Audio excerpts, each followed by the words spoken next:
bar none, the kids will tell you. If it's between Coach Weir's set plays and getting some skill work, player development work in, we're going to the player development.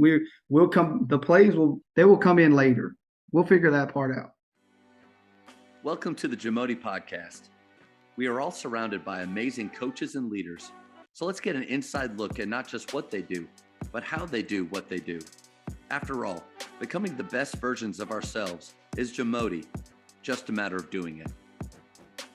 Today we are joined by the head boys basketball coach at Keller High School, Zach Weir. He just finished his 16th year of coaching overall, third as a head coach. Before Keller, he had coached at South Grand Prairie, Waxahachie, Arlington Seguin, and Grapevine High Schools. He led the Keller Indians to back-to-back district championships in the last 2 years. They were undefeated in district in 2021-22. They've had an impressive 34-3 record in district the last 3 years. Coach Weir was named Coach of the Year 2 years in a row. He led Keller to the regional quarterfinals in 2023. Before we hear from Coach, take a moment to subscribe to our podcast and follow us on social media at Jamodi Podcast. What's up, Coach? Man, nothing. Just got home from school. Had the PSAT today, so kind of.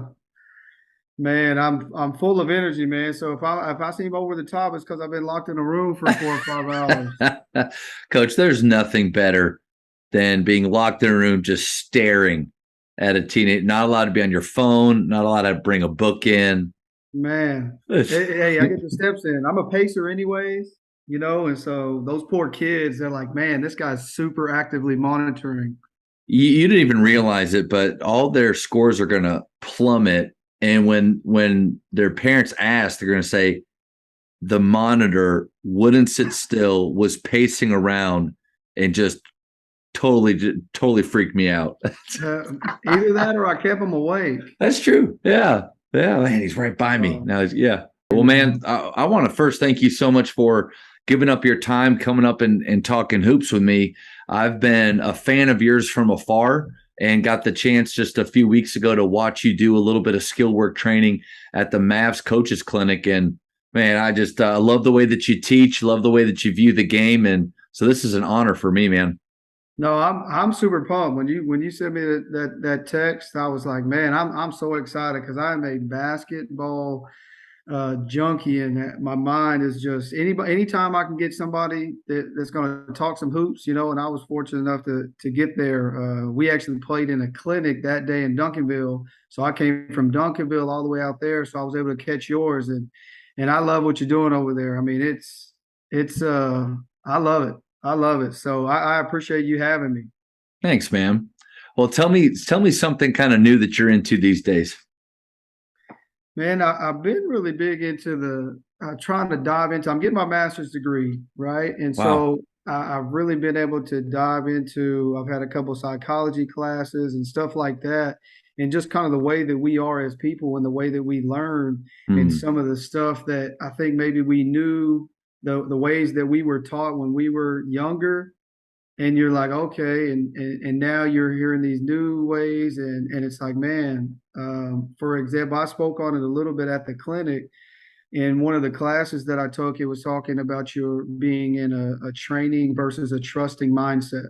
Hmm. What type of mindset are you, and obviously put it into our terms of a coach, is what kind of mindset are you training your players? We're doing this drill and it's not working, it's not translating, we don't see it on the court. And so when I took that class, I believe, if I'm not mistaken, the book was called Overachievement, and it talked about, I'm mistaken, it's called Sports Psych. Don't ask me to spell it, but it was talking about how a lot of times we think that we're doing stuff. So the way that I understood it was, we're in the training mindset. We're going on air. I give Matt a basketball. I teach him a skill. And then when he gets in the game, I'm like, man, we have gone over this, Matt. Why can't you get it? Well, so this like research based. So I take this back to the kids. I'm like, man, this is awesome because it fits right into my philosophies. And this happened about midway through my first year at Keller. And I had already kind of been kind of going that way, kind of some different philosophies that now I'm a head coach and everything's on, we're going to do it my way. Not that anybody else that I worked for was bad. It's just, Sure. you know how it is when you become a head coach, you have your own ideas and things you want to do. Well, you've been sitting there, 18 inches over, thinking about just cataloging all the things that, yeah, like that. I would do that the same. You know what?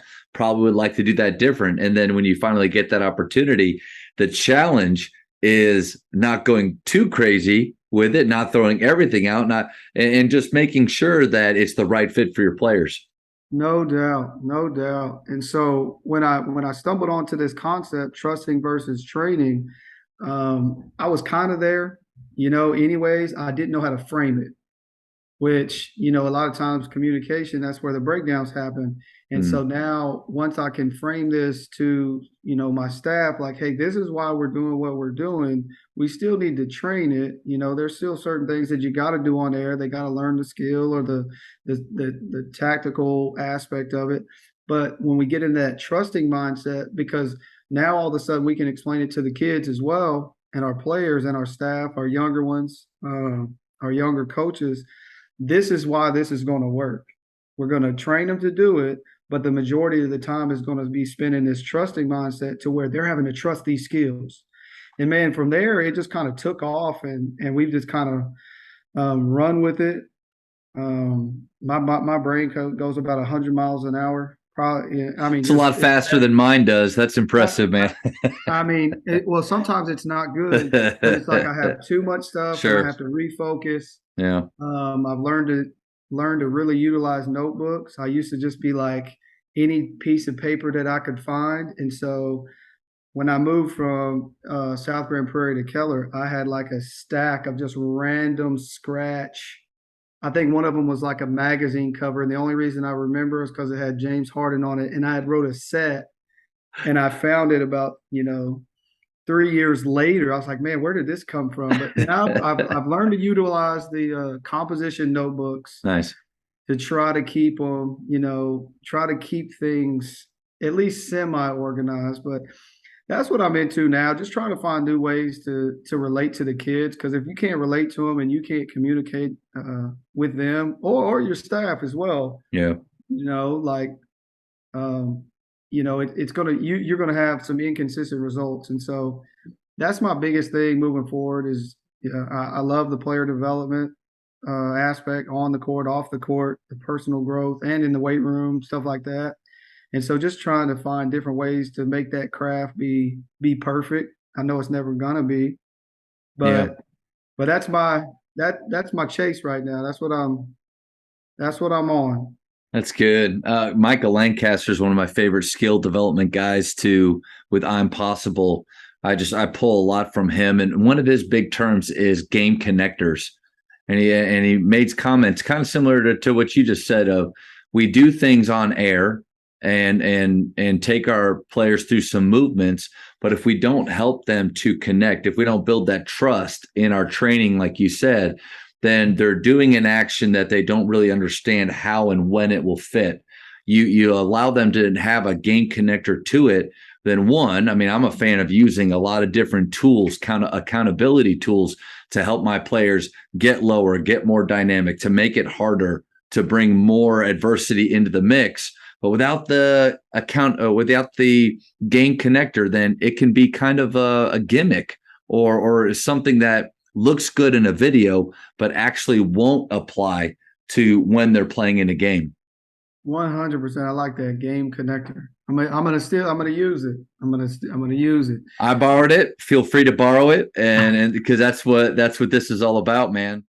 I feel like I know where you're going to go with this, but you know what? Maybe I'll be surprised. But there's this conversation of, is it style of play or is it your players? Meaning, doesn't matter what type of players I have, what size, what athletic ability, what skill set, they can fit into my style. Or I'm going to change my style from year to year depending on what my players need and what works for them. Where do you land on that? I guess if I had to land one way, they're gonna fit into, I guess, my style, but my style is just engulfed into player development. So they will develop into that player. Um, Now, saying that, I do make certain adjustments. Like there's been years where a guy couldn't Euro, and I say, hey, okay, we're not going to Euro. You're not athletically ready to do that, and so we change it. But we have a true feeder system here, and so we get down Mm. and we're able to work with the youngsters, and so now we're seeing the fruits of that labor. I have a couple sophomores that are got a chance to be really, really good, and it's because they've been it's year three now, with the skill development, and we do a lot of stuff. That's why I chose the social media, but a lot of the stuff we do is I feel like there's certain things as coaches that it's our job to teach them. For example, like being in really, really good shape. We play really fast. That's on the coach, right? Yeah. That's a practice design. That's conditioning. I mean, there's a lot of different ways. But we're going to develop those kids to fit and really just to be basketball players. So on the flip side, I don't believe that it's my system. I believe that it's like it's our system. When you watch a Keller kid play, he's going to be able to shoot it. He's going to be able to handle it. He's going to be able to pass it. He's going to make really good decisions. Not all the time, but none of us For are. sure. Yeah. And so my thing is, developing those guys to where they're able to go and play in your system because they're able to do those three, those four things: shoot, dribble, pass, make decisions. And so, but if I had to choose one of those ways, and I feel like you knew I was going to go there with that, uh, it would definitely be I'm gonna work to make them fit our system, which our system is the players. Yeah, see, I think you're right on the money. It's almost as it's not a trick question because if a guy chooses it's just system, I don't care who comes in, they're going to fit into these spots. All right, I mean that's how you feel. That's okay. And some people man, their teams just look drastically different from year to year. It's all about what the players need, and they're able to completely do different things and have different mentalities. But I think that the place to be and the answer is kind of what you said. It's both. I have a philosophy or concepts, a way the game should be played, the way that it's fun, enjoyable, and players improve in. With those ideas, we're going to train our players to fit that, but recognizing in the moments what they can do and what they are on their way to becoming. And I think the way that you said that is right on the money. I love the idea of a feeder system. How much time throughout the week are you spending with those younger grades?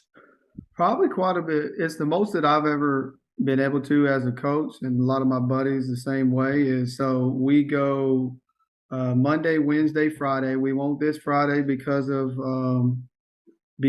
the fall break, but we split. So I have myself, I go to one Monday, Wednesday, Friday, and my assistant will go somewhere Monday, Wednesday, Friday. And we got two feeders. So, Monday, Wednesday, I'm somewhere for 45 minutes and my assistant's at the other one. Hmm. And so they get about an hour and a half a week, which is so much more than they're gonna get, and we try to do a lot of stuff through social media, Sports U app, stuff like that. But that's what we get. We invite them up. Hey, the gym Yeah. is open. You can come up. But as far as organized instruction during that athletic period, it's really helped. This week will be no next week. Next week will be the last week that we'll go see them before the season kicks off. Before they start doing their own thing with their middle school coaches. And I mean the changes are just drastic. Where they couldn't function. Some of them now it's like they're having fun because they're seeing the ball go through. They're able to use Yeah. their weekend. It's not beautiful, but it is beautiful in the sense that they're struggling through it and they're having a good time and they're seeing success. So I kind of got off on a tangent there, but No, you're yeah, good. we get about an hour and a half. If I could go every day, I would, but I know that's not realistic. I think when you really invest time in skill development, and that's a big part of what you do, and I can hear it from you, and especially from your talk at that Mavs coaches clinic. But in my opinion, I can't remember the coach that said it. If somebody was to ask him how much of practice is skill development, he would say all of it.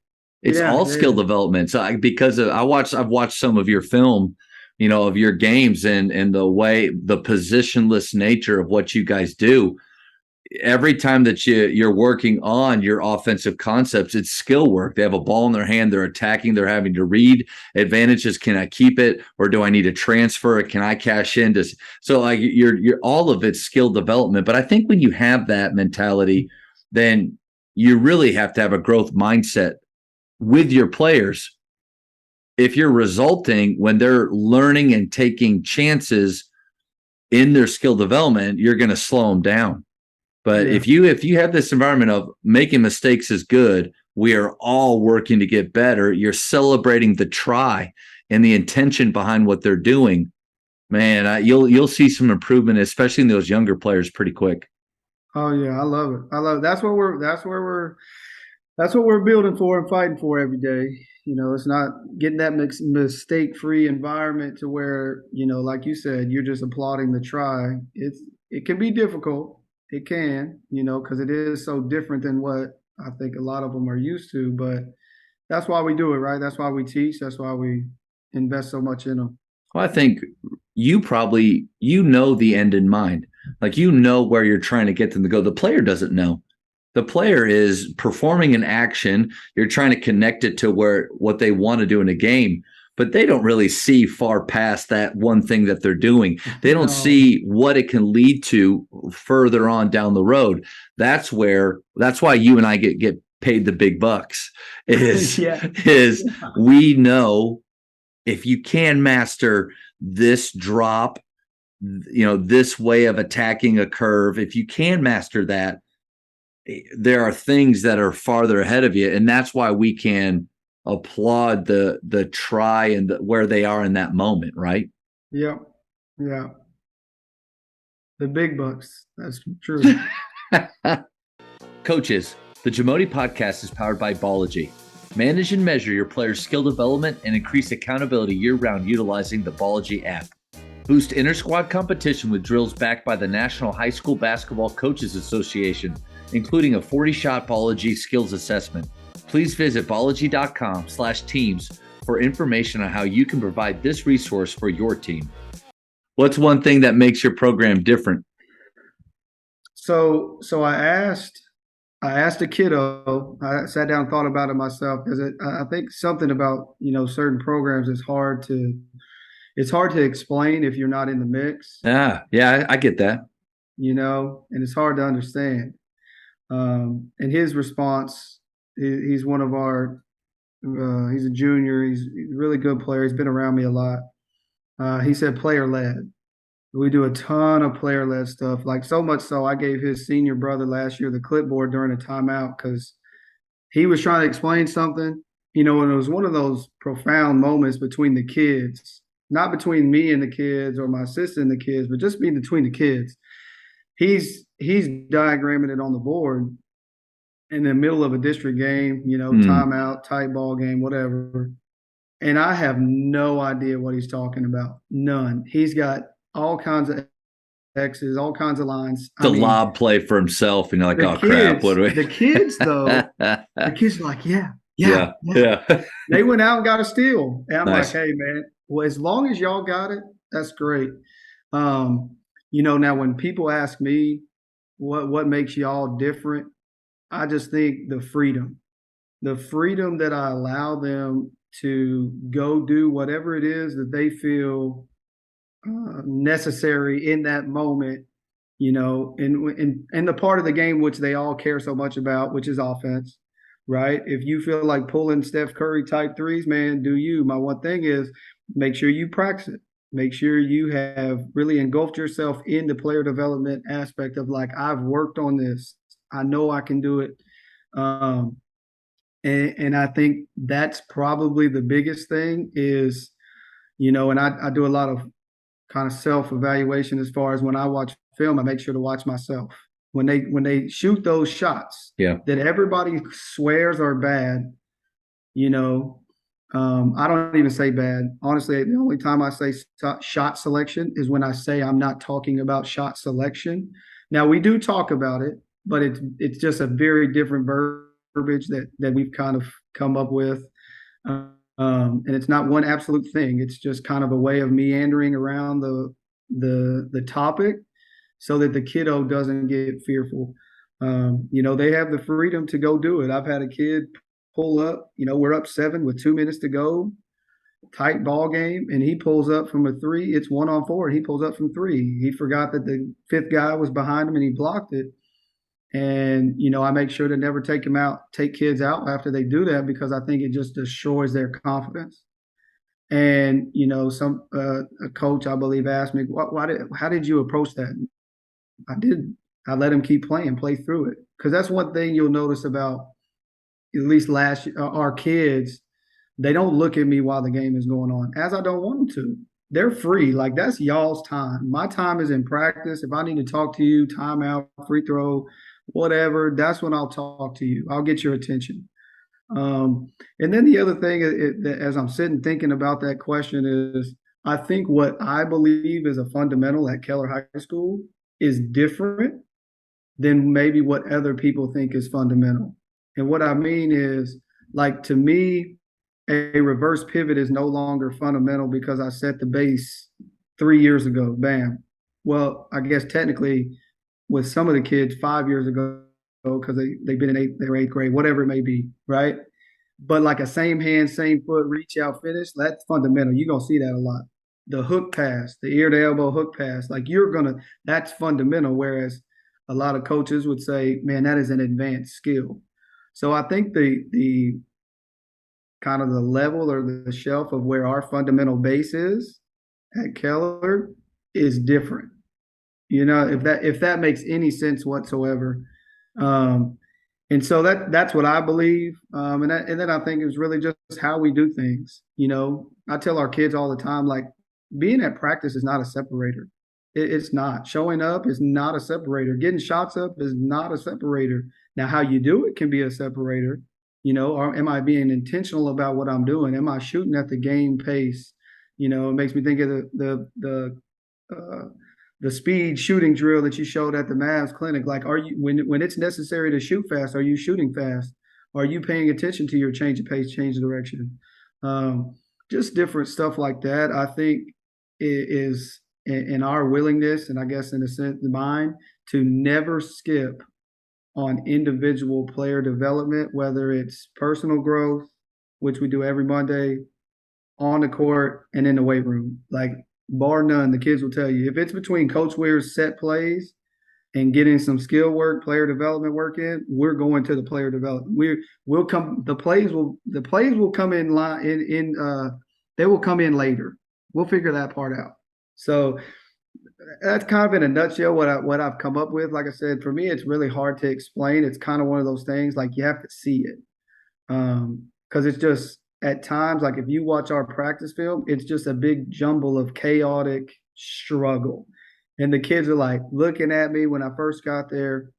Coaches, hey, what do you want me to do? I want you to massively struggle, and I want you to enjoy it, and I want you to learn from it.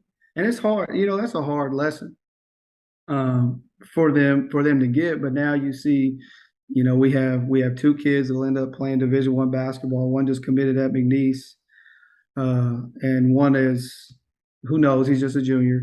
But one of the things that a lot of the coaches have told me, Coach, they don't play with any fear. I say, yeah, because they're now there's nothing on the court. It's just like a regular game to them. There's not, there may be 8 kids on the court in practice. There may be a chair. There may be a ball. There may be, who knows what's going to be. Coach Weir may be standing in there with one of those not a baseball bat, but that's what I call it, the bat, the little soft stick, Sure. to make myself long. I may be standing in the middle with that, and they can't run me over, But just those are the biggest things that I would say is the freedom that we give, the level of fundamentals that we set, and then just our routine of how we do it. Because, like, everybody practices, everybody's in there working hard, everybody's working there. Now, is everybody training and working at that same level? I don't think so. I think there's a definite separator, and that's a tough thing to do because it just, as you know, it is. And it helps when our 2 best players are our hardest workers. They call and they say, Coach, I need in the gym. And I'm like, okay. And that so it's not something that I've done all by myself, that I would by any means ever take all the credit for. We have some kids that have an unbelievable knack to show up. They I, when I say show up, like they always show up. Hey guys, there's open gym, and you're going to have all those kids in there. I think that makes them different. As far as our kids, I give them credit all the time. Like, hey, I know that I tell you guys, everybody's practicing, but the rate and with the consistency that you guys show up is actually really remarkable. Mm. Because you know how it is that even at places I was at before, you always have a couple kiddos. You're like, man, if Zach could just show up every day and get his work in. No, these kids, if you tell them, man, you need to do, we have a thing called a player triangle. You got to do that every day. They'll do it every single day, and it's really remarkable to actually watch him. Like he's an eighth grader now. He was involved in some Keller basketball activities since he was in sixth grade. And I said, hey, do you remember this drill? And I started explaining. He goes, the diamond drill. I say, yeah, man, you remember that? He said, yeah, coach, remember we did it sixth grade, Keller basketball school. All right, man, set it up. And he took all the kids and he set it up, and he's an eighth grader. And so I think that makes our kids different. And that's because they have great support at home, and they're really good kids. That I don't know how much that aspect of it has to do with me. So a lot. No, I mean, it helps a lot. Yeah, it helps so much, and then our willingness to get up there and open the gym for them. Sure. But our kids have done an amazing job at buying into the player development aspect of it. Now we're still working on some of the other stuff, like, that's why you teach and that's why you coach. But I think if I had to sum it up, freedom, just freedom. I recently started coaching with Texas Impact and AAU, and one game I was coaching with a guy, and he said, "Man, you're serious. Like you really do give them all the freedom." I said, "Yeah, man. Like that dude right there is a Power 5 Division I kid. If he can't knock down a three from right there, what are we doing?" Yeah. Plus, we're all going to run a set to get that guy the ball anyways. He's already got it. Let's just let him shoot it if he's open. I'm not talking about like craziness, but I don't know. I think sometimes we try to make it too difficult as coaches because we want to see our play, which there are some really, really cool plays, some really cool sets. You see them every day on Twitter. It's flooded with, Euro League and G League. And I mean, this girls basketball, men's basketball, it's just flooded with all types of plays. And, when I was younger, I really got it. It just sunk in. I was like, oh my God, I want to run this. And before you know it, you look down on this napkin and you got 60 sets. You're like, how am I going to teach these eighth graders this? When you first start out, you're like, not well. how am I going to teach these guys? So, I think that's what's different now. That's just my humble opinion, and it's just the consistency of doing it. We do a shooting drill, and I remember we played. Oh man, we were playing in the Mavs tournament last year, and he was like, "Man, how do you guys shoot like that every day?" Because we do that every day. It wasn't anything that anybody probably isn't doing. It's just our willingness to give up. I think an aspect of freedom we don't think about is I'm going to give up this block of practice time and not work on 5-on-0 set plays. Shell drill. So that you can be a better basketball player individually. And I'm going to teach you a skill set, and I'm going to give up my time so you can have this freedom. I think that's a huge piece of freedom of giving our players freedom and empowering them that a lot of coaches don't think about. Oh, well, we need to work on this, it makes me think about zone. How you play against zone? You shoot it.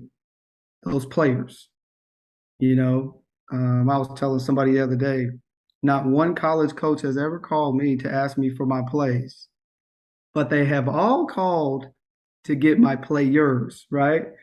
And I'm joking with it because his son is actually going to be really, really good. But at the same time, I'm kind of serious. Like you're the same way. College coaches are going to call you every once in a while. They'll call you. Hey, coach, what are you doing here? I saw you did this. But at the end of the day, the coaches that are recruiters, they want the player. That's what they want. So I think it's our job as coaches to try to do our best to develop them as much as possible. And plus, on the back end of it, they're going to be able to run our sets better because they're better players. Mm-hmm. So I don't know. That's all my player development soapbox, man. I'm just a big advocate for it. I think that it's the way to go. I don't think it's the only way. I know there's a lot of other good ways to do things and be successful at it too. So I don't want to sound like I know it all by any means because I don't. There's definitely coaches that I felt similarities with. There's been some where I thought, we're pretty far apart in the way that we look at the game and how we view things. I think you and I are about as aligned as you get. And I don't have a lot to say to that because or any comments. I believe it is, like you said, it's not the only way to do things. Pat Riley said there's a lot of ways to do things, but this is the way we like to do things. And I think that's the way I've viewed it at Faith is, when our guys are doing things that are out, like I'm really into balance shooting right now, doing as much as I can with them on one foot, either foot, jumping from side to side on one foot, turning around on one foot, or even spin shooting, 360 shooting, anything that can mess with their balance, and from distance, shooting threes off of one foot. Not that they'll do that in a game, but the benefit. Yeah. I'm excited to see what that's like. But anytime that I hear somebody that is as excited about skill development, the freedom that you're talking about, like I want. One of my favorite compliments at Faith was a parent came up and said, "Your guys shoot with just an insane amount of confidence." And I was like, "Yes, they absolutely do. It's because of how we train and how we talk to each other." So all that to say, did you play for someone that led you down this path, or how did you get to where you are in your mentality? Man, I've actually never been asked that before. I think I've just always my parents always told me if you want something, go get it. And what I describe myself as I'm a dreamer. I'm in the clouds. Like there's nothing, and as long as I can remember, I've always been this way. Now, was it always true? No, but do I always believe it? Yes. Like Steve Nash was my favorite player growing up, and I was and remember exactly where I was. One of my teammates, I was a sophomore in high school. I couldn't have been 125 pounds. I mean, not big at all, but I could shoot the rock. Can you score on Steve Nash? And without hesitation, yes, sir. Now, would that be possible? I mean, at that time, probably not. But I believed it. Yeah. But I say that to say that's just always how I've kind of been, is I'm just a dreamer that if you tell me that this can't be done, I'm going to try to find a way to get it done, and I think as I've gotten older, I just, you grow with this proverbial chip on your shoulder and you have two of them, right? And you're just like, man, I can do that. I can do that. I can do that. And I guess I would have to give for the most credit to my parents. I didn't play for anybody like that. That was like that. Actually, the opposite. And so maybe that, in a way, the old, if you're not teaching it, even if you're not saying anything, you're still allowing it. And so maybe it was a culmination of all these people. I've honestly never been asked that. I've never even really thought about it, but it makes sense now talking about it, to where they always told me not to do stuff. And now I'm on the total opposite end.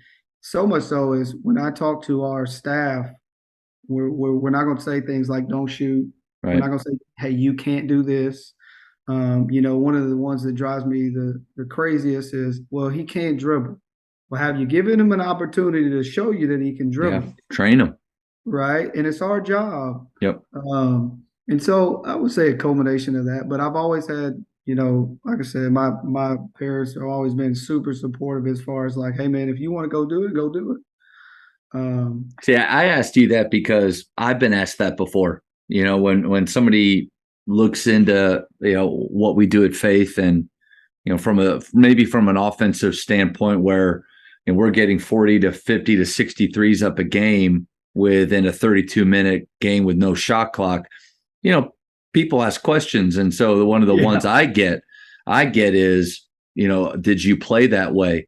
And I really like what you said. I think I've never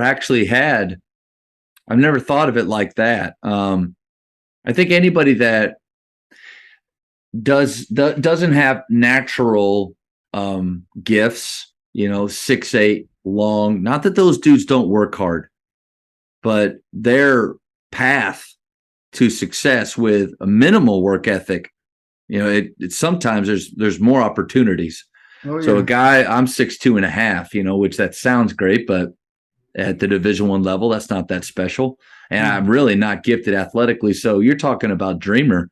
That's exactly the way that I would describe myself as a young kid. I mean, fourth grade, 3 goals, freshman A team, varsity as a sophomore, Division I scholarship.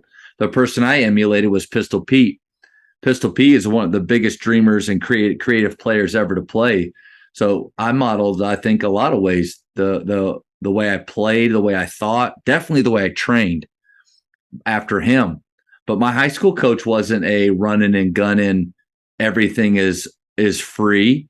And my college coach, my first one, crap, we ran flex. We ran flex for 3 years. There's not many turn your brain off systems like that. And then, my senior year with Coach Drew, we only had 6 players. So we had to run around half court holding the ball to shorten the game up and then run a set. So all that to say, yeah, I think the way this is a question for coaches to think about, is the way that you're playing right now, the style of play, the culture that you have, is it in line with who you are? Like I'm a dreamer like you. I look at, we made 405 threes last year. That's great. 432 is our highest. We can beat that. I think it's possible, because in those years we missed a ton of them. There's a lot of makes out there that we can still find. And I tell my players all the time, what is a miss? It's almost a make, fellas. You're almost there. And so just refreshing to hear you talk about that. And I love your answer of you're a dreamer. I've never thought about it like that. I think the style of play that you and I love, I don't know if non-dreamers can play it, because there's so much failure involved, so much out of our control that we have to be okay with, because you and I know that within that failure and that chaos, man, there's beauty there. Oh yeah. Oh yeah. And now that you think about it, I guess so. Steve Nash was, I thought he was super creative with the way he played and everything. But I guess the guy, the mentality, the 2 dudes that I actually would maybe makes a lot of sense watching our kids play now is Allen Iverson. Not all the craziness, but just the way that he was like this warrior. He was just fearless, and it didn't matter if he had missed 20 times, he was taking the next one. And then Jason Williams, white chocolate, right? All the flavor and all the flair and all the stuff that he did, and so obviously you can probably guess Steph Curry is my favorite player, him and Luka. Now it's like, how far is this guy's range going? And so those were the kind of dudes that, obviously not Steph because I'm way older, but like AI and those guys that, I would get the arm sleeve, man. And I was like, we're going to go at you. Cause I was small. When I was a senior in high school, I was same size as he was, 6 foot nothing, 160 pounds, but not afraid to stick your nose in there and get after it. So that's a great question. I've never really thought about it, but now that I have, it kind of makes sense. Yeah, I think we both learned a little something in that moment right there, just maybe about how we got here. And then there's also I think there's a level of curiosity that we need to have. I mean, it's Ted Lasso, right? Like that's one of my Yeah. favorite shows. He's in the Yes. bar and he's like, I just don't think you're just not a curious person. And, Yes. but he talks about how he is. And I think there's some parts of my life where I'm not curious at all. And that's a good thing. And then there's other parts, especially in basketball, where I think I've always been a little like, man, is there a better way to do this? Is there a more creative way? Is there a faster way? I mean, that's where I went the Grinnell route for a couple of years, because you're talking speed and fast. Nothing's as fast as them. But Yeah. there's so like behind my little plaque back here, there's 6 books that I don't allow myself to read anymore, because when I read them, I tell my wife, like, babe, I was looking at the System again by Doug Porter, and I think we could do it. She's like, no, don't forget what happened last time, because there is a level of speed that, unless we're recruiting our players, that they can't and our parents can't see and understand. They don't understand that you're giving up a layup, but you're going to get 3, and that it's more about pace of play. I'm rambling now because, like you, that stuff gets me really excited. But Yeah. can you find a way of speed and curiosity that ultimately still leads to winning? Because I think you can go too far with that stuff, Yeah. that down that rabbit hole where it's not about winning anymore. It's about an experience. I love that. Like, personally, that Pistol Pete, in that movie, Birth of the Legend, he looks at his dad, and his dad, what are we going to do? He said, let's give them a show they'll never forget. Yeah. Like, that just aligns with me. But then for your best players, for your team, and the time and the commitment that they put in, it better translate and lead to winning, or else, right from the beginning of our talk, you said training and trust. The training will be great, but you'll lose trust real quick. Oh yeah. Well, and they do at the end of the day. I mean, our big thing is, 1%, focus on the 1%, so you can be the 1%. You've heard it, focus on the process. But at the end of the day, you got to talk about it. Hey, this is where I want to be. Got a kiddo that just committed, and that's what he told me as a sophomore. This is where I want to go. And I personally think that creates a lot of trust with him. That's another freedom that we give as far as communication. Instead of just shushing our kids, we teach them how to properly talk, right? So they come in, hey coach, what do you want? Zach, what do you want? Matt, what do you want? And they're going to give you that coach talk. I want to be the best player that I can be. I want to be the best. I'm like, listen, man, like, I want you to be honest. Like, be real, right? So your job is to be real, learn how to communicate freely, properly, respectfully. And on the flip side, it's our job as coaches to help you see what it's going to take to get there, right? And it's going to be really, really hard. Like, hey, I want to be a Division I basketball player. Man, I'm going to tell you how hard that's about to be. Yeah. But if you're willing to dream for that and you're willing to work, I remember when his parents called me, Coach, do you think I would never tell you this is not a possibility? You go for it. Like, do you? Now just understand that you could do everything right in this game, everything, and it could still not work out. That's a tough pill to swallow, which to me, that's kind of right in line with how I view things. Like, I chase perfection on a daily. I'm like the dog that chases the car down the street, think I'm gonna catch it, and then the next one and the next one every day. My grandparents had a dog just like that. But I'm cool with it, because eventually, you're just going to grow and grow and grow. And I know that I'm never going to meet perfection, but I love the journey of it. And so that's that's the vision you're trying to get your kids to understand, is like, hey man, trust this journey. Yeah. It's going to help you get there. So, what I like about that question though, too, is obviously with those players that express that they have aspirations to play after high school, we want to know that.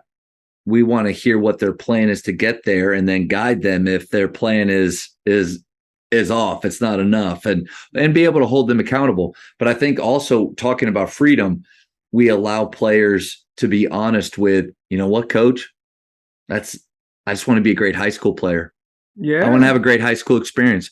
the greatest player we've ever had at Faith. He scored 2,700 points, 439 made threes. He's fifth all time in Texas and made threes. After his sophomore year, he was looking pretty good. And I said, Dalton, like, let's talk about college. What do you want? He's like, I don't think I want to play. Yeah. I'm floored because this dude did everything that you and I are talking about, always in the gym. You're right. I think showing up every day is a skill now.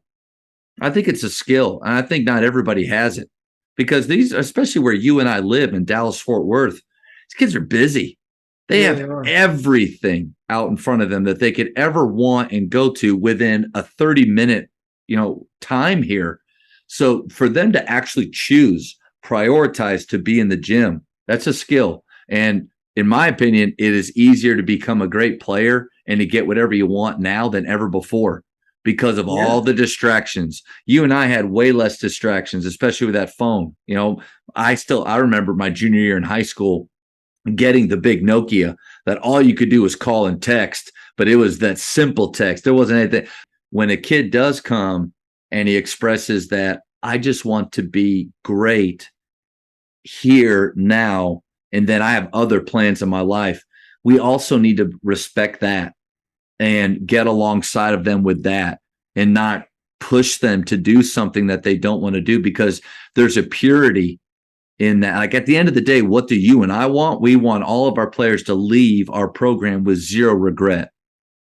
They gave their very, very best. But we have to know what they want and what is their best going to lead them to. Yeah, 100%. We've had plenty like that. And I think it's great because I think it gives them kind of not to use the word freedom again, but a freedom of like, oh, okay, I'm able to tell coach that I just want to have fun, be a great high school player, and he's not going to hold that against me. He's not letting me down. Yeah. Right. Yeah. And I played for, you played for guys back in the day, like you do this because, this, that, and the other, and you were afraid, you would have been afraid to say something like that, and then it's okay because a lot of our kids, like, at least in, like you said, our area, they have so many resources, like they're going to go on and be like super successful in all kinds of stuff. Like I got 2 kids in the program. They're going to be like amazing engineers, You got a couple that graduated. We had a youngster that graduated last year, 5th in the class. He's out at Southern Cal, living it up, having a great college experience, lawyers and doctors, and so there's so much more to it, and you give them that freedom to say, I'm going to have my fun here. Yeah. I'm going to put my heart into it because these are my guys. But we're all, you get those collective dudes to come together as individuals and become a really good team. The Jamodi podcast is powered by Sideline Interactive. Sideline Interactive is the leading manufacturer for high-quality, innovative scoring tables and LED video display boards that help coaches and schools bring more excitement to fans, create huge fundraising opportunities, and make their jobs easier. Visit sidelineinteractive.com to check out their amazing products. Your favorite shooting game? Throughout these talks, I've been able to collect a bunch of new ones, and I'm a fan of keeping my guys on their toes, rarely doing the same thing from day to day. And in fact, if we go our whole spring and they don't repeat a workout, then I feel like I'm doing my job and keeping them guessing. So, what's your favorite shooting game? Man, I don't know if you would call it a game, but it's what we do every day, and we use it for various different reasons and different times and stuff. And we call it the Daily 7, right? And so the drill is set up. You have a minute per action. So DHO, blur screen, whatever your 7 are that you want to choose, your main 7, and they go for a minute. Okay. Then the last 6 minutes is just extra pass shoot, what we call extra pass shooting. It's all threes. But it's 3 different variations. I'm going to drive, hit the drift extra pass. I'm going to drive, hit, and we go baseline and we go middle. And I'll get to that way that's set up. You hit that 45 angle. He hits the extra pass to the corner, and then it's an outlet. We call it slot corner. You whip it around and get as many corner threes as you can. And we'll make it a contest against ourselves. But we have some variations that we'll do to make it a game. So we'll do partner shooting, right? We'll do the old, I don't know what you guys call it, but two basketballs, three guys. We call it Olympic shooting. And we'll do it that way. So you got three guys. And so you'll have all six baskets going, our varsity and JV together, and that they get even more shots that way. Just depending on the day, like a game day, we'll do it all together, two lines. Most of the time we do four lines, but to keep them fresh and get them extra shots and handle and footwork and all that, we'll go either partner or Olympic.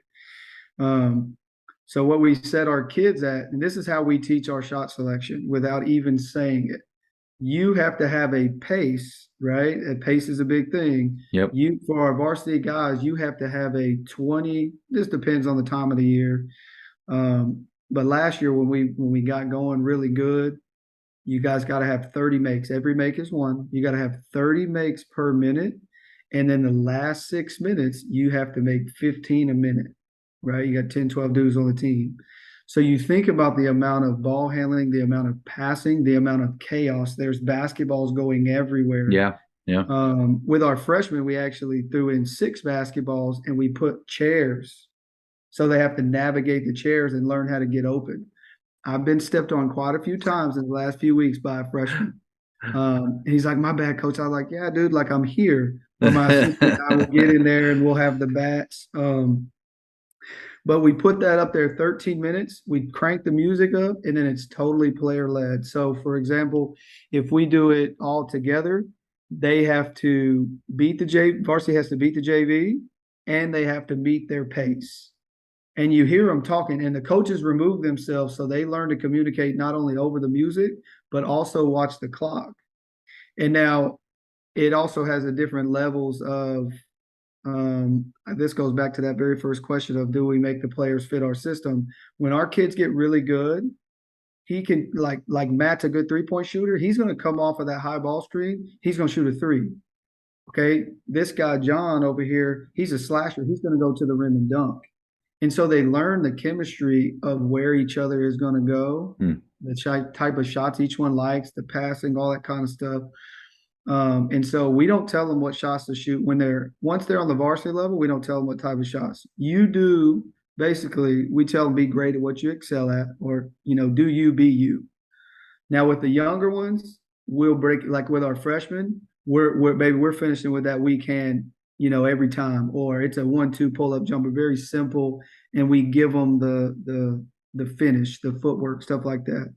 Now if we go partner shooting, we may go we'll cut it in half. We'll go 6.5 minutes. So just imagine everything is 30 seconds and 3, and you guys have to make 10 a minute, right? Because if I get stuck with a guy that is struggling to make shots today, I'm chasing rebounds. We're not getting as many shots up. So we talk to him about that.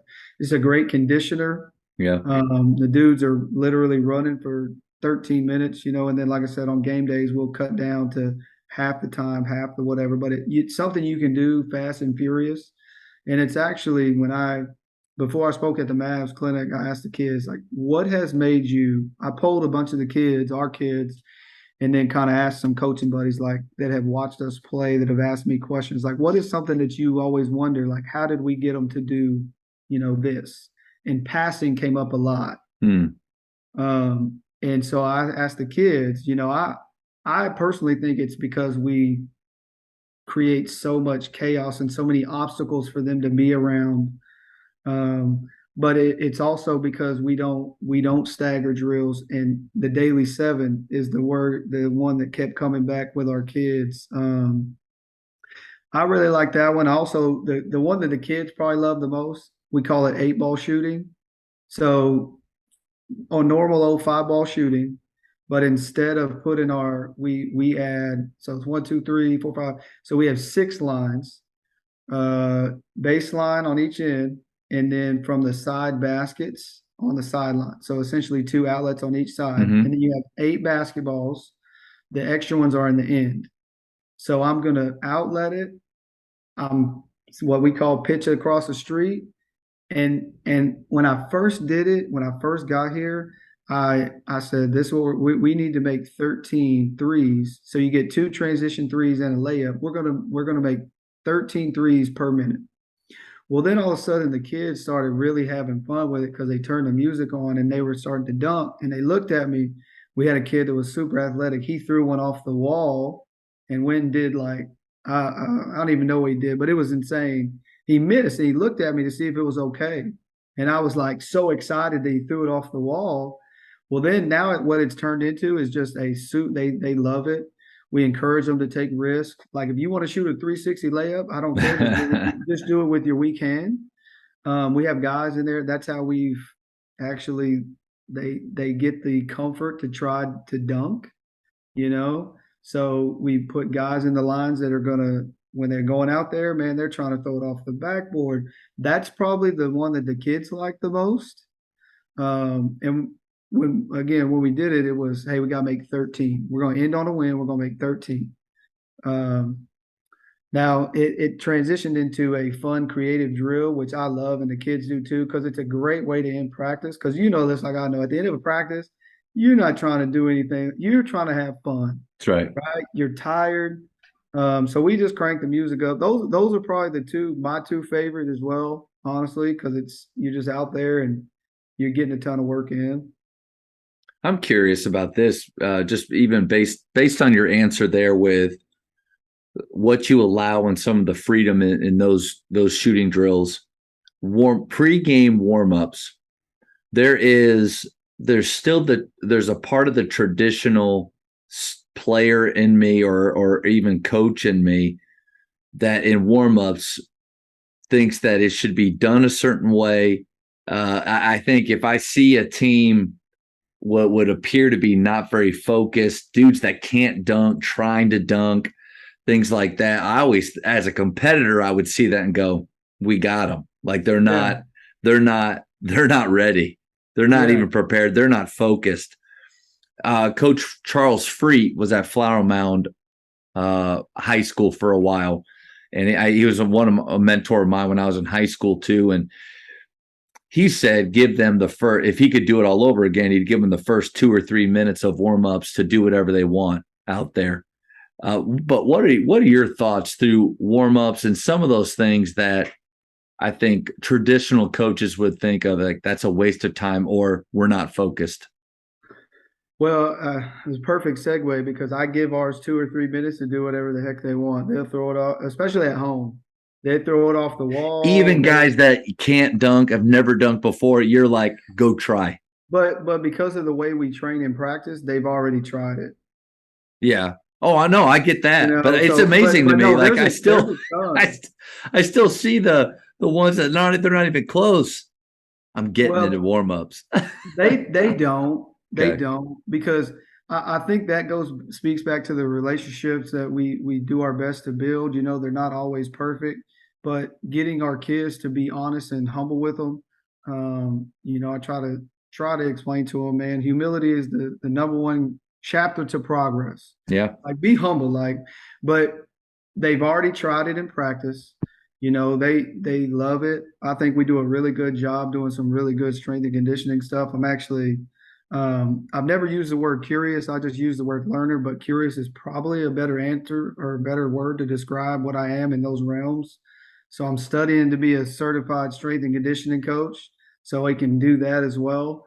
I'm getting off topic, but no, you're good. I let them do, man, if you want to go in there, you know, but I think because there's that level of respect, they know you're representing something. Like you're not just representing yourself. Now, if they go in there and miss a dunk, that's no big deal. But I'm talking about those guys that have like no chance. They don't. They shoot a three, you know, and I go and whisper in their ears. I'm like, hey man, if you're going to shoot from the NBA range, you need to do it in warmups. And so they're like, oh. And now we got some younger guys, so I have to remind them a little bit. Hey, we're at TABC right now. There's a ton of college coaches. Show them what you can do, man. You may not get a chance, you know. And some of my older ones, But the opposite's true also. yeah, yeah. So they do a good job of having that like trust. We have that kind of trust relationship to where like if they're not even close, they won't try it. They'll shoot a three or they'll get into a dribble move or whatever. But what we do is, hey guys, you have, given a normal warm up time. Hey, when the refs comes out, we're going to get into kind of what we call our shell series. Do it a couple times, and then we go right into the extra pass shooting portion. We don't do the daily seven, but we just get up a ton of threes. And honestly, it's kind of crazy when we play people that don't know us. And when I first got here, it was like, what are they doing? They just shot like 500 threes in 10 minutes. Yeah. And it kind of is opposite of what you're saying. They're like, holy cow, like, what are these guys doing? They're just shooting a ton of threes. And so I try to give a lot. It's makes me think about shoes. I used to be the same way. I Yeah. played for guys like we're going to wear the same shoes, and now it's actually better. I don't have to pick them, so I don't That's have to right. worry if the kids are going to be mad at me. Yep. Um, and about halfway through the season, my first year, I said, you know what, fellas, do y'all even like these shoes? And one of them was like, no, they hurt my feet. I said, you know what, man, you wear whatever you feel comfortable in, and you're gonna ball out. Yeah. So we went and played a team that was purple. He wore purple shoes. We're navy blue and Vegas gold, but he had 18 or 20, but he felt good. And Yeah. so I'm like, hey man, we had the old jewelry thing in practice. Yeah. Do not wear jewelry and tuck your shirt in always. Um, and so I started noticing them, and it kind of speaks to the way that I'm really fascinated with the psychology of like just interactions with people, Mhm. right? And so I'm watching our kids. Well, we had these three kids, really good buddies. Two of them just graduated. They came out with chains on. So I say, you know what? There's some. I'm gonna let it ride for right now. I'm gonna see what happens. Before you knew it, the whole team, the whole varsity had a chain on. Even guys that like didn't have one, they went and got one. So it became this team camaraderie thing. Do you know I didn't have to tell one single kid, hey man, you forgot your chain on in warm-ups, go take it off. Right? Same thing with tucking their shirts in. I used to be Yeah. traditional tuck shirt in, or if you don't tuck your shirt in, you're not practicing, and just hardcore. And now I just, as long as you have we have a couple different sets of practice gear, just cause, and as long as you have one of those on, Yeah. I'm good. I think that every year, one of the things I try to do is evaluate everything that we do, everything that I'm asking them to do, and just figure out, is that the best way? Do I Yeah, really care about that? And if I don't, or if it's not, then you change it. And so with shoes, with those 2 or 3 minutes, I just don't, for coaches out there that like, I couldn't look at that, don't look at it. Literally don't look down that side of the floor during those 3 minutes. Don't get riled up for no reason. I sit there and I sit in my chair and I watch the opponents during those 3 minutes. And then as soon as those 3 minutes are up and they start doing, because in my opinion, individual or warm ups is individual skill work. And so our yeah, goal is to get up as many shots as possible in that amount of time. And so after those 2 or 3 minutes, it is all shooting leading up to when I finally, bring them in. yeah. Same with halftime. I mean, eliminating halftime talks so that they can shoot more. But I've got a question for you because right in line with all those things you said. Even the picking shoes, I try to get them to the shoes to be mainly white and to stay within our school colors. But I don't Yeah. care about the brand because it's different. Like I do like to play in Nikes, Yeah, but some guys can't wear those whether because of their foot. All yeah. right, pregame, starting lineups. Do you allow handshakes or Oh, are I you love it. against them? I love it. I think it's great. Here's the thing, though, is like it's also I think what helps, and it's hard to get the youngers to understand, younger kids, that if you allow them to have fun, I think it builds their confidence. But here's my one thing to that is I always have for example, when I stretched when I was a kid, man, you didn't talk. You were not allowed to talk. You were going to stretch. And if you weren't stretching and doing what you're supposed to be doing, then you were. that's silly to me because I can stretch and talk at the same time. I do it when I work out. You know what I mean? And so I tell them, as long as you talking about what happened last night in the game, because at the end of the day, you're just fighting a battle that is going to be really hard. Now, I think in line you got to teach them. This is how you prepare. So if we're stretching before a game, like make sure that we're talking about the game. Yeah. Now, if we're in practice and we're stretching and you're talking about the NBA game that went on last night, I'm cool with that. Because it's you spend so much time together that they have to learn how to talk to one another about something that's relevant to them and that they care Man, about. that's a good point. If you want them to talk about the things that you want them to talk about. It's kind of like our daily seven. I hear it translate more in the games. I don't hear it because the music is on, but in the games, in the huddles, as the game is winding down or we're in a crucial stretch, I'll hear the leaders say, hey, remember our pace, don't settle. Remember our pace, don't settle. 2 feet in the paint, right? And so as leaders, as coaches, and this is, I think, one of the huge, the not the biggest, but a huge piece of teaching leaders is you got to give them a chance to lead. And I think as coaches, a lot of times, and in the past, I was guilty of it too because I didn't really understand that concept. I was like, man, you should be a leader, but I never gave Matt a chance to lead. Yeah. Yeah. Right. And so I think when I do things like that, letting them choose a shirt, like I let them design a shirt. Hey, man, send me some designs. I'll send it to the t-shirt people. They love it. And it allows them to have ownership. We do a lot of player-led practices, and I give them a framework and a guideline. You know how we do things, right? You know how we do it, but you design it. It lets me evaluate myself. What did they hear me say, right? What did they hear me teach? What's important to them? And it makes them feel valued because I think that kids are so smart nowadays. They're so smart. Not that we weren't back in the day. I just think that they've had so much more access to information through the internet or whatever it may be. And some of these, the ability to be a student of the game is easier than it's ever been before. They have access to so much more. And so they have some really valuable things to say. And I don't want to miss out on it just because I want to be the one to say it. Right. Yep. And I kind of put it to a parent. I was talking to a parent the other day and she said, Coach, you're big time. And I was like, no, ma'am, I'm not by any stretch of the imagination. I said, now I know one thing, some of these kids, the way that they're becoming big time, the way that they're like really getting after it, they're helping me like be big time, so to speak. Now, I'm not big time. I think you get the reference that I'm trying to make, but it's because of them, right? I'm a firm believer in that. And so I just think letting them have little things like that, like I've let older ones lead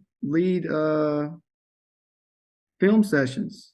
I'm in a class right now and it kind of solidifies, or I guess validates, I should say, validates my point is it's a sales class.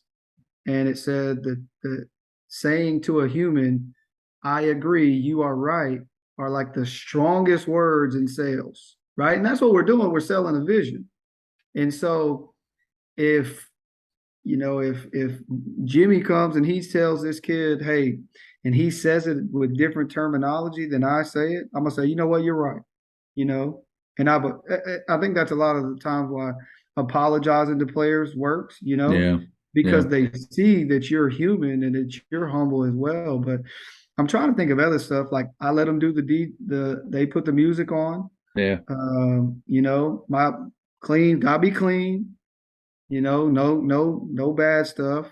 See, I put my players in a tough spot with that one because I do want them to choose their music, but being a Grapevine Faith Christian school, we have to be really careful, and not from like a school's perspective, but it's more of a mission based where, if we have somebody come into the school that's not a believer, but we have music playing that either has lyrics or even has things that are bleeped out, and these are very popular secular songs. We got Grapevine. We have faith on our chest. Like they're obviously everybody is a hypocrite to a point. No one's perfect, Right. but we want to do our very, very best not to confuse people when they come into the gym. So I do let them choose the music, but it has to be Christian rap, so that we are above reproach in that. And there's some good stuff out there, but it's not what I would imagine they would choose if they could, anywhere. But the other thing that I think you stretched me a little bit is I've never let my guys do handshakes, because again, there's a part of it where, like, what are those for? Like, what does it benefit? How does it lead us to winning? And but then that goes against. I mean, we do a ton of stuff just because it's fun. Like, we do a ton of stuff just because it's fun. So here's an activity for coaches at the end of the season is ask your players that are outgoing what's something that they loved that we need to keep doing, something that they wish we did, and something that they don't want us that we shouldn't do anymore. Ask them those three things. And so I asked these seniors from the last year, and I tried to look for some similarities between, and what we shouldn't do anymore. Some of those were just out there like, okay, thank you for your input. I'm good. The things that they liked validated some stuff like, okay, yeah, we need to keep that. We need to keep doing that. What they wish we did, all of them said pregame handshakes. Well, let me ask you this. Because as a coach, you're trying to sell a vision, right? The buy-in of the program. Do you want them upset that they didn't get to do the handshake, or so fired up? And that's kind of my thing. And so I follow it up with this question. And that's why I've always let them do it. Now, obviously, I'm like, hey, make sure it's appropriate. Yeah. We have really I don't want like a snake charmer out there and a guy slithering up, What do you think about celebrations? I make a big three. I make a big three, I dunk on somebody, something of that nature. Are you for those? Because that's another one of those traditional things that, places I've been in the past or people that I played for, you didn't do that. Right. You scored it and you got back. But that's not the culture of the game that we live in today. True. So what is your group? Would you let them do you let the kids do those? I make a three. Do I get to, or whatever it is they do? I think if a guy is run down the floor doing, making a three in his hand, if he does something super quick, I'm not a fan of the arrows. Like, I just don't like it. Here's what I like, and I think because, like, if humility, enthusiasm, if some of those are a part of your culture, those two things sometimes there's a little bit of friction with enthusiasm and humility. So how enthusiastic can we be while maintaining a humble presence? So I would rather one guy makes a three and the other four are doing things for him, towards him, rather than him self-promoting in that moment. And then here's another thing too, is the game's not over. We're still playing. Like, stay in the moment. That's great. Yeah. Because here's where I'm going with that. The way we approach shooting is the make or miss doesn't matter. We're NATO. We're not attached to the outcome. So if they miss a shot, we shouldn't be negative. We should just prepare for the next one on defense now. What's next? If I make a shot, I also should, it's a Dick DiVenzio for the PGC, act like I've been there before. Act like I've done it before. So there's a part of me that, although I love celebrations, I mean, we have a culture of celebrations. We snap for everything as a way of almost saying amen or agreeing with that person. I like for our bench to be up. I didn't even realize it, but our bench a few years ago, they were having some of that like Monmouth type of deals on the end. Yeah. I didn't mind that. So, but I think to circle back around, I would like for them to be as excited as possible for what they just did, while maintaining humility and remembering that it's not about them. Yeah, I would love for their teammates to be so hyped up for them that they feel like they don't have to do anything themselves. Yeah. I think that's It's where just I am finding on it. that it's just finding that fine line. It is. I It's just hard. tell them, hey, if for example, if you dunk on somebody and you tap your head real quick, as long as you're sprinting back on defense because you understand you got a job and you've been there before, but the second that you make it to where you're like blowing kisses at somebody or I'm pointing in somebody's Yeah. face or something silly. I had a kid that I didn't really get the reference, but he would make a three, and as he was sprinting back to get back on defense, he would do the phone call. I never really got it. He thought it was hilarious, but he sprinted back. He Yeah. was never, I Yeah. don't say never because never say never, but 99% of the time he was back on defense because he was just sprinting like this, you know. And so I try to find ways like that because to the kiddos, like the handshakes and the celebrations, I think to them it's a huge deal. To us, it's like, man, you're just making a phone call. Like it's Yeah. not a big deal. But to push back a little bit, and because this is the friction that I feel with it, is as much freedom as I want them to have, as much fun. Like I don't think it's bad for them to enjoy coming to the gym every day. And the whole my practice like Hoosiers, I love the movie, but he's wrong. He's wrong on a lot of things, but Yeah. offensively, but he's definitely wrong on my practices aren't designed for your fun. Our guys can choose to do so many different things besides be in the gym with us. So I feel like there's an honor in that we need to allow them while they're improving within our style of play to have some fun. But then here's another thing. And the phone does that.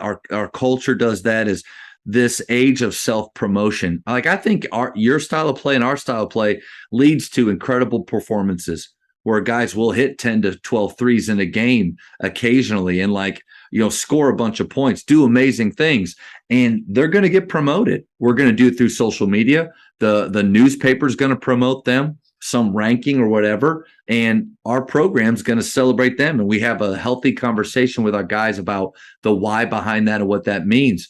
But then I almost feel like there are some guardrails that I need to put up with them.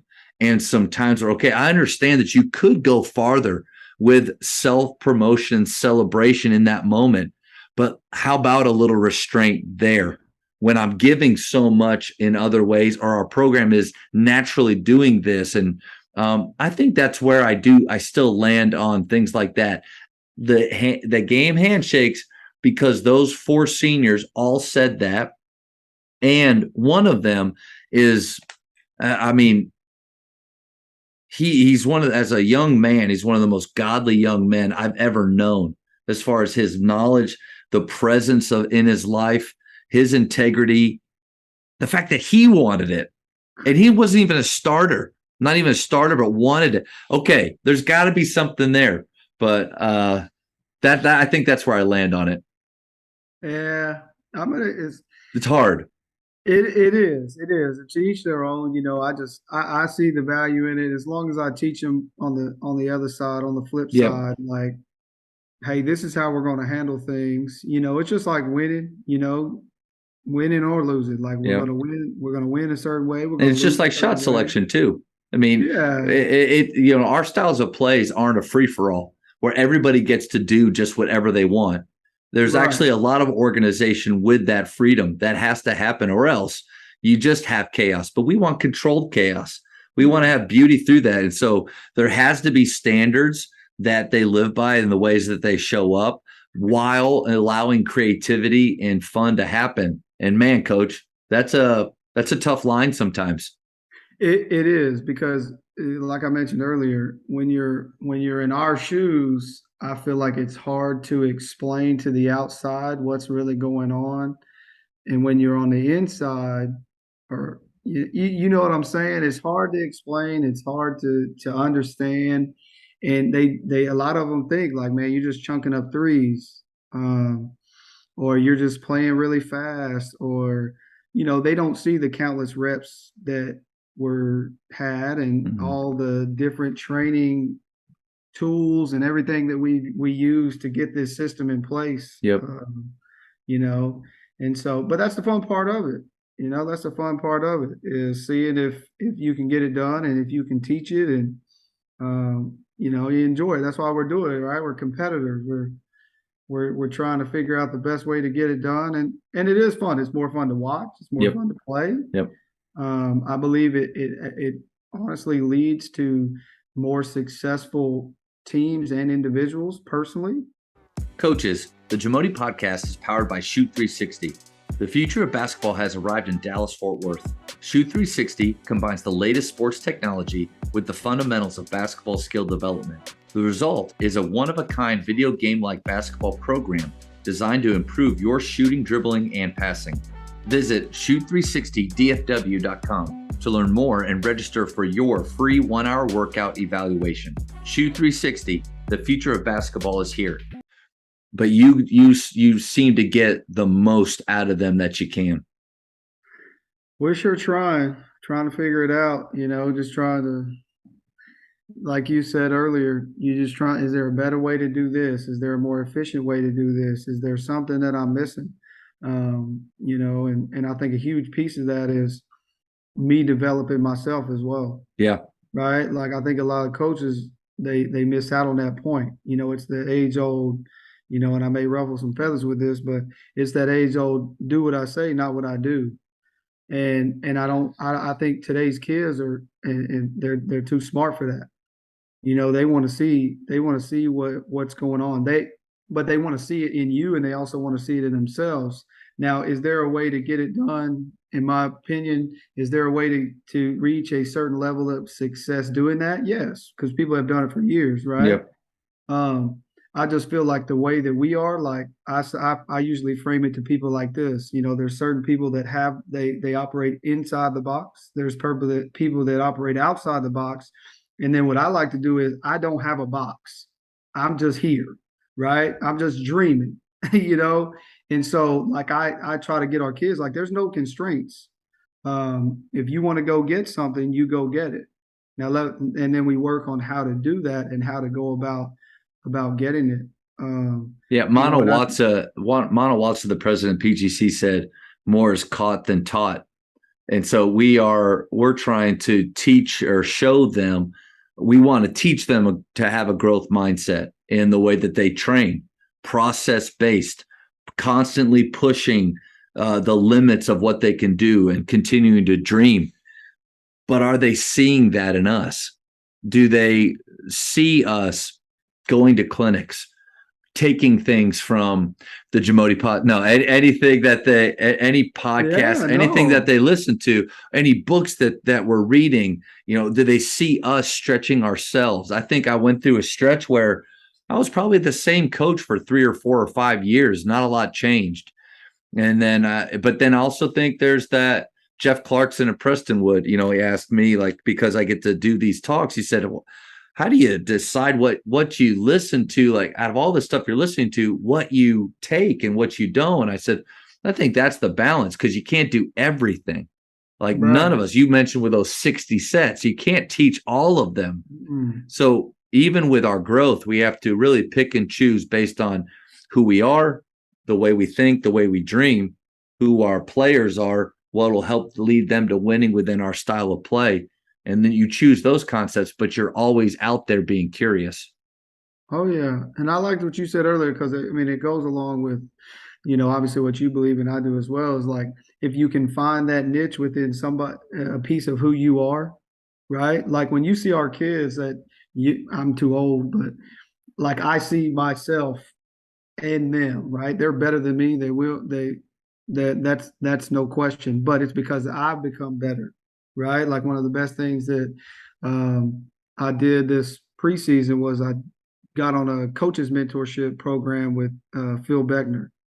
I signed up for that and did that whole thing, and it was crazy. I going in, I thought it was going to be a player development thing, because during listening to some of his player development stuff, it was all personal growth, right? All personal growth. Like the last one was the 5 developmental keys to growth, right? And how you can learn to be present was the end game. And then he went through these 5 different steps, but just amazing material that then I can take back and teach it to our kids. Because I think what they get flipped around, and a lot of coaches do, I was guilty of it when I was younger, even so much so before I got here, Yeah. right? was we had it backwards, right? You try to be this great basketball coach or teacher or whatever, instead of being a great person first and figuring out like, hey, who do I want to be, and who do I want to set, what vision, which direction do I want to take these kids and in this program? Because kids are hungry. I really believe that, like in all places, and I've coached all different types of kids, different backgrounds, different stories. The one constant about all of them was they are hungry. Like if somebody will pour into them and lean into them and be what they need in that moment in that situation, they're going to respond. Now they won't all because they're different. Yeah. Um, but I think that speaks to what I think makes us different is just the freedom that we give for them to be different. Like I know a lot of, and you can chime in on this because now that we're talking about, I'm thinking about this question for you. Traditional mindset of, I want all my guys to play together in the summer. I'm not like that. Like I don't think that's bad. I don't think that's bad whatsoever. I think a lot of people do that, and I think it's great. But I think, it's cool to see kids. I take us like see our Keller kids from ninth grade to varsity, and even some of our younger ones go out and be the best player that they can be. And man, go try to conquer the world. I tell parents, go, get them involved in everything that they can and see what the basketball world has to offer. And then we'll come back and we'll be better young men because those experiences I think make them grow, right? And they get to be a different person. Yeah. They get to be a different basketball player. They get to dream a little bit for in a lot of situations. So I don't know how you feel about that. That's one of those traditional things that just kind of popped in my mind that I know a lot of coaches like them to play summer leagues and fall leagues and spring leagues. That's another thing that Coach, we play in a couple. that's a rabbit hole I don't think you really want me to go down. The whole traditional mindset. Yeah. Sometimes I think I'm a little shocked at how far I've gone. So first of all, I do believe I love the purity of the school ball season. And I call it that, the school ball season from, mid-October through hopefully March, right? Like I love the purity of it because it's this idea of blending their individual wants and desires and moving that along with a group of people. And hopefully that group is coming together for a higher purpose, something bigger than themselves. But you can't forsake the individual goals and that path, that you have to get them both moving together. I love that part of it. But I think Grapevine Faith basketball ends our last game of the season. I think it's over, and I think their select ball season begins. Yeah. Their select ball season is all about them. And that time of year, all about them. So I become their skills coach at that point. I'm not thinking about Grapevine Faith next year and what we need to do defensively. We're not doing any shell drill in the spring. We're not working on blockouts. I'm sorry. I don't mean to.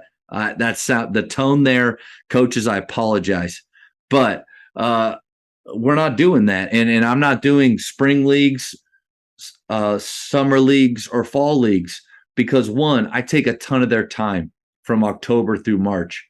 I want them to go play select basketball. If they have aspirations to play in college, yeah, they got to do that. But even early on, if they don't, listen to a different voice, learn a different style of play. Because we love the way we play, but it's not the only way. There's a lot of things our style doesn't do. We don't screen, and we rarely ball screen. So like I want them to learn those things because we don't do that at Grapevine Faith. We play in space, we create advantages and closeouts, and we shoot catch threes.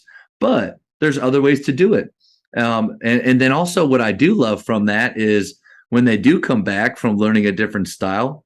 Hey, how'd you like it? What'd you think, coach? I just really like how we play. Hey, that's good. That's okay. I mean, I love hearing that. Or, hey, what do you take from that? Coach, here's something we should maybe look at. Here's something we did. Here's a great set. I love that. What do you got? Draw it up for me. Connecting myself with that world with them is huge. We do the TABC showcase because I get to be there with them, college coaches. I like that connection with it. All the other high schools are there. It's like a rite of passage if we're not doing that.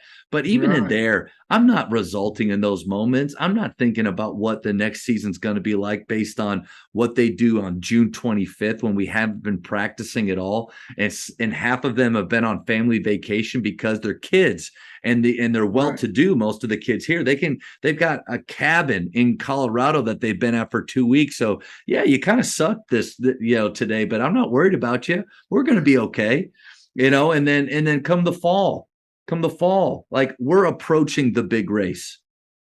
Why do I want them worn out? Why do they need to go compete after school when they should be going home and doing their schoolwork? Like, let them go right at the bell and know what that feels like to leave at 3:45, because you know what? You're not going to get to leave until at least 6:30, probably 9 o'clock at night on Tuesdays and Fridays for the next 4 months. So, Coach, that's how I feel. That's how I feel about it. I'm in line with you. When it becomes the spring, in the falls, obviously you got to start working some team stuff in. But we don't do fall leagues, we don't do spring leagues, we don't do summer leagues. We'll do a couple shootouts. Um, And I and like the shootouts, but I always felt the friction between uh, all of them being in town for those. yeah, And then also too, it's just like asking myself, what's really happening in that moment? What is being gained from us doing that? Like, I don't know about you. I don't like when my players are predetermining what the season's going to be like. Maybe their role, maybe yeah, another guy's shot selection, maybe the way someone's communicating. When I'm not there. Like I'm not, and we haven't been practicing. We've been right. doing mainly skill work, layering in our offense, getting in the weight room. Like that's what we've been doing in the fall. I want to almost keep them from one. There's no scholarships being found at that time. Yeah. I want to keep them from resulting themselves and prejudging what this season's going to be like. Let's like in PGC, when I was directing with them, we would talk to our athletes right at the beginning. Raise your hand if you've been to this camp before. And a lot of them raise their hands. Raise your hand if you've heard about this camp from other people. I said, okay, drop your expectations. Drop your expectations. Whatever you thought, whatever you've been through, whatever you thought was going to happen, for whatever reason, this is going to be completely different. It's going to be brand new. We're going to start this thing that's the way I look at it, because I don't think, what did it was the COVID year. I didn't train those guys all spring. I barely saw them during the summer. And at Faith, we didn't start school until 6 weeks later. Mm. And we made it to the Final Four that year. Like my thought was, man, we just might not be very good. I haven't had my hands on them at all. Coach, they were just fine. Yeah. They were just fine. So I think maybe there's a point of I got to remember who I am, and the fact that nothing I do here is magic. I'm not sprinkling anything on them. We want to be, like you said, process based, but there's a time and a place for when I'm going to be completely hands on with them. But sorry, Coach, for rambling during your time. No, you're good. You're good. Like I said, I learned from you just like you learned it from me. So, hopefully you are. On that note, so I have learned a ton from you. I've learned that there's at least another person a little bit crazy in DFW, like I am. So, because I think sometimes there's just too many sane people but no, I love the way that you think about training and dealing with your players and style of play, all those things. But the speed round, I'm going to get to know you even better. So these are quick questions. First thing that pops in your head, blurt it out. You ready? All right. Favorite ice cream flavor? Mint chocolate chip. The same, honestly, Coach. Hey, honestly, I gotta be honest though. I don't eat ice cream. My daughter loves mint chocolate chip. So when you said ice cream, we always got to have mint chocolate chip in the house, and wherever we go, milkshakes, whatever. What's your go-to for junk food? Like you just want to have something. What are you going to? Chicken strips. Okay. Canes, Raising Canes, or It, Raising anywhere? Cane's, Chicken E, Zaxby's is okay. It's right by the See, I school. can tell how healthy a person is by how they define junk food. Like you're saying, you're defining junk food as chicken strips. I'm talking, a bag of Raisinets, chocolate covered raisins that you just pound through in an afternoon. But anyway, Coach, you're on another level. I don't know about that. I'm sure I'm not. How many hours of sleep do you get? Whew. Normal, 4 or 5.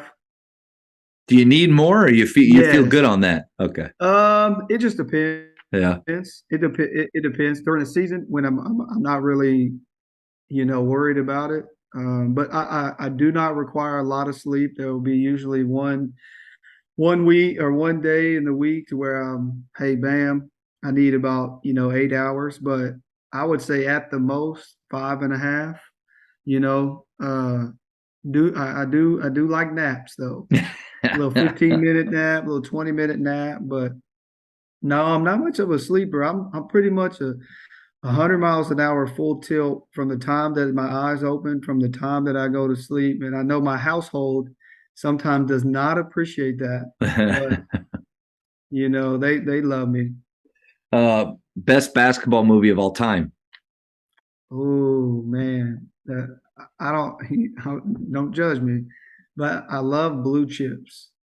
Ricky Rowe, Leon Yeah. Bedell, I don't know why. It's not even the basketball part that sticks out to me, but he's like, man, we gave him a nuclear surfboard, didn't we? And Ricky Rowe shooting on that basket with the The little cardboard metal thing, thing, the little or metal whatever. thing. Yeah. Yeah. Yeah. And that was back in the day when Penny Hardaway was just the man, with See, I little think Penny. the basketball movies where they actually have real players in it just always are better to me. I think Hollywood does a horrible job recreating basketball moments. Glory Road. Love the story, powerful story. Yeah. You don't tell me that in the 50s or 60s that they were throwing lobs off the glass. Right. Nope, not Right. doing it. I thought that was a really good movie, but Good movie. movies like that, I don't they can't be my favorite because like I already know what's gonna happen, Ah, right? So yeah. like Blue Chips, I'm like, man, what's gonna happen because it's not real, That's Or fair. I guess White Man Can't Jump is a pretty hilarious I'll tell movie. you, Above the Rim is one of my favorites. Just that, Above the Rim, yeah, that yeah. is Which I'm not gonna tell any of my players at Faith to watch that. But hey, when he's driving down the street and he sees the guy shooting out there without a basketball, and the one of the Wayne's brothers it says he's playing ball without a ball. Just, he's out there doing stuff. I thought to myself when I first watched it, like, would that help? Like, would I hey, actually get better? Do it. one of my favorite moves to this day is the old between the legs crossover. To this Oh, day, you know. And we actually, when I was at South Grand Prairie, watched. He's the only kid that I've ever seen it do in real time, like coaching against. I used to try to do it when I played. Sometimes it worked, sometimes it didn't, because you're trying something. It's a risk, whatever. But we played Trey Young at the Elite 14 in Wichita mm, Falls, and he was out there just unbelievable. I wow. mean, unreal, just throwing it through people's legs, and obviously, the story of how that ended up. But he was the only one that I've ever seen try it. But that's my above the rim There you story. go. For high school, shot clock or no shot clock? Oh, please shot clock, I agree. please, I agree. please shot clock. We Tech, played, we played in the Under Armour circuit, right? So I was talking about coaching AAU, and they played with shot clock, restricted circle. They played with the college rules, no 5 second, closely guarded until the dead ball. It was amazing, amazing. The only thing that we didn't play with the college rules was we didn't do 20-minute halves. We did 4 quarters, and they reset the foul count every quarter, which was awesome as well. I love that. But the restricted circle, if I could change, I know that's one of your questions. If I could change one rule, it would be one of those three: the restricted circle, the shot clock, or the closely guarded. Because I feel like the closely guarded doesn't help anybody Yeah. except for the defense for not doing anything. Yep. Right. And it just makes us as coaches mad, like, man, do I need to get my tape measure out here so you can see 6 Yeah. feet? But I Like, think they should just get it away. Nobody yeah, counts. we need to not put our officials in just such a hard. They have so many things to do and worry about. Don't worry about it. Yep. 6 inches away. No, like, don't do that. Yep. Mike Neighbors had a great one. He said, nobody fouls out. Like, you can keep getting fouls now. Like, there's still penalties for fouling. Yeah. Like you get. He said, he was like, he got real deep. He said, if they get to 6 or 7, other team shoots 2 free throws. If they get to their 8th, they shoot 3. Like, it just kind of gets worse and worse. But the whole idea is, like, what is fouling out? Like, it's one of the only sports where the best players on any team can be taken out of games. Besides a red card or flagrant, or not flagrant, but what is it called in football when you're targeting? Besides that stuff. So I thought that was a cool idea. I would really love the Elam ending also. The Elam ending, the target score with the basketball tournament, the thing that goes on in the summer. So I don't know if you're familiar, but when after the last dead ball, I believe it's 4 minutes in the fourth quarter, they said the team that's winning, you add 8 to their score as a target score. So the game is still being played in a good flow. Like it, we do a 7-on-7 series and just let the kids coach themselves and play like an NBA. So this year we did Elam ending, and it's so much fun because then you take out. I believe the G League is trying it this year, but it takes out all the craziness that could go on. But of course, that's cool about the game too, is all the craziness. But it's really fun to watch. I don't know if we would ever do it, but I think that would be pretty cool too. Favorite holiday? Christmas, no doubt. Christmas. In basketball, who is the GOAT? Whew. Man, that's tough. That's tough. I would say MJ. I don't think that Kobe gets enough credit. I agree. And I also two other points to kind of, I used to talk about this with kids, but as I've gotten older, I'm like, man, let's just enjoy these people. Yeah. I think that Steph Curry has to join that conversation. But here's the way that I ask the kids. Normally, when people ask me that, I say, okay, well, how are we viewing best player? Are we viewing the best basketball player or the best NBA player? Because if you're viewing the best NBA player and you're going to call the rules based on the way that the NBA is called, and you're going to let LeBron and some of these humongous people, Giannis too, you're going to let them travel and push you, then nobody can stop them. They're the most dominant. They're going to be, because there's no question about LeBron's athleticism, his size, his force, his speed. But now, basketball player who can do the most on the court, right? I didn't know it until I don't remember the name of the book, but a long time ago, Michael Jordan ran like a 4.39 40. Like that's a world-class sprinter, right? So I think a lot of people sleep on his athleticism. The game was different. His footwork was different. His fundamentals were different. He was also such a good basketball defender. But the things that Steph Curry is able to do on the court, and I joke with a lot of people. I'm like, Steph gets double teamed without the ball. Yeah. Like, how are we saying that he's not in that conversation? But, I like the debate, but at the same time, like, LeBron is a generational talent. Giannis you can't take away from what they're doing. I think it's fun for conversation, but if I was to pick one player from now to the past, I'm going with Steph Curry, because he to me, he does more things on the court that other people can't. Yeah. And so that's just. It's good, Coach. That's good. Hey, it would be hard not to go with Kobe and MJ either, because I'm a huge Kobe fan. Yeah. I mean, if like the two things that really helped me with that was, if you watch, obviously, Last Dance, has there ever been as cutthroat of a competitor as Jordan. I mean, even like we're all competitive. Dude's on another level. Yeah. And that to me is the big separator between him and LeBron, because LeBron's tools, his skill sets, his longevity, there's nothing like him. Nope. But that's different. And then you see a little bit of that with Kobe in this new Netflix movie, The Redeem Team. Yeah. See a little bit of that with him, where when you said he doesn't get enough credit, like I completely agree, and that helps see it. Here's a question for you: you're up 3, 7 seconds left. Do you foul or do you play it out? All right. So, question: I need to know the scenario. Are we in high school? Are we in college? Are we in the Your NBA? team? Keller High School. They got to go the full distance of the court? Let's go full court. Yep. Ooh-wee.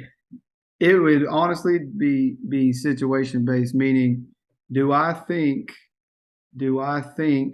that the other team is going to make a better decision than we are? And in that case, I'm probably not going to think that they are. Now, I'm also going to, if I have to lean a certain way, I'm going to say no, because we actually lost. Now there was a lot more time left. We got called for fouling a 3-point shooter, but 7 seconds, I probably wouldn't.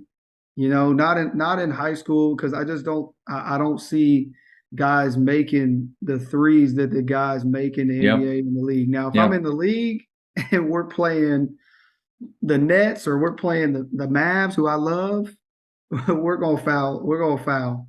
Because those dudes are ridiculously good, and some of the players in the high school. Man, that would be really, really difficult. A guy would have to be on fire, hot, like he's, on kind of a little streak. If not, and we were just kind of back and forth, no. Yeah. 2 more. How many cups of coffee do you drink per day? 0. I hate coffee, but I do drink caffeine. So what are you drinking? Bang Energy. Nice. Yeah, and I'll have some pre-workout, before. Going a little Jocko right now. Man, I haven't ever tried those. I need. You know what's beautiful about the Jocko? They're not a sponsor of the podcast or anything, but their ingredients, there's like 6 of them, as opposed to the paragraph that you get on the other one. It's clean. But anyway, last one: Godfather, Star Wars, or neither? Oh man. I guess I would probably have to say, well, I'm going to go with Godfather, just because I've always been intrigued with the whole mafia, whole thing work. Because growing up, I didn't watch stuff like that. I literally just watched basketball. If I watched anything on the TV, and I really don't now, I guess just because I'm older, I'm not as active. But I do have a confession. We took our daughter to Disney World, and I watched Star Wars for the first time this summer. I had never watched it, but it was any of them. So leading up to it, and then I downloaded them on the iPad for the plane ride, the last couple. But I watched all of them. Entertaining, I would have to go Star Wars. Interesting, I would have to go, The Godfather and stuff, because I think those are like, I don't know, they're just crazy to think that like that was real. Yeah, like these people actually existed within our society. But I actually made a joke the other day, a Star Wars joke. Now that you say that I think that sticks with us. A girl got an answer right in geometry class. I'm a geometry teacher also. And I said, man, the force is strong with that one. And she was like, what? She's like, what? I don't get it. Right. And I was like, Star Wars. She was like, no. Of course they're sophomores, so they're 15, 16. I was like, okay, that's probably, okay, I get it. So I get, like I said, interesting movie, the Godfather, but the coolest, the Force and all the Jedis and all that kind of stuff. Can I pick both? Yeah, sure. Yeah. It's your speed round. Yeah. Well, hey, man, you almost gave me 2 hours of your time, which is incredible. Like, I felt like it flew by, and just want to thank you so much for the way that you're teaching and coaching your players. It's refreshing. just to hear kind of like-minded individuals and to learn from you and see, some ways that I still need to grow and some things I got from you. But I just really appreciate it because it was so much fun with just getting to talk hoops with you. Man, I loved it. I can't thank you enough.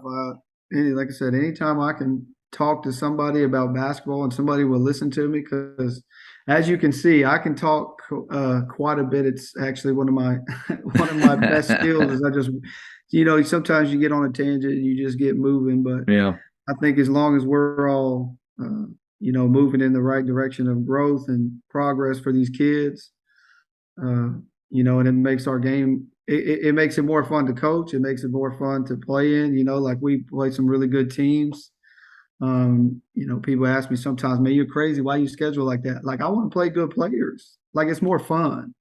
I want to play good teams. I want to play good coaches. And so, just the opportunity to share, kind of the way I think about things. And it seems like the way that you think about things and kind of the way we meshed, I really appreciate it. Thank you for checking out today's episode.